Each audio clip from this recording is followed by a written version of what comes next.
পঞ্চগড়ে বৈষম্য বিরোধী আন্দোলনে এক ইজি বাইক চালককে হত্যা ও মরদেহ গুমের মামলায় সাবেক রেলমন্ত্রী নুরুল ইসলাম সুজনকে 3 দিনের রিমান্ড দিয়েছে আদালত।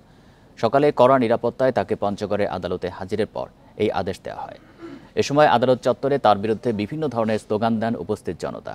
এর আগে 5 দিনের রিমান্ড চেয়ে আবেদন করা হলেও শুনানি শেষে senior judicial magistrate Nahida Akter Juliet 3 দিনের রিমান্ড মঞ্জুর করেন। পঞ্চগড়ে বৈষম্য বিরোধী আন্দোলনে অংশ নিয়ে 4 আগস্ট নিখোঁজ হন ইজি বাইক চালক আলামিন।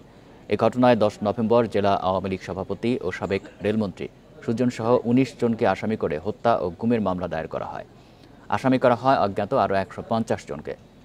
শনিবার রাতে সাবেক রেলমন্ত্রীকে গাজীপুরে কাশিমপুর কারাগার থেকে পঞ্চগড়ে নেওয়া হয়। এটি আসলে এখনো রহস্যাবৃত এবং ভিকটিমের কোনো খোঁজ পাওয়া যাচ্ছে না।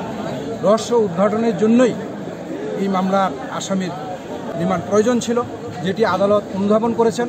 ফলে আদালত 3 দিনের রিমান্ড মঞ্জুর করেছে।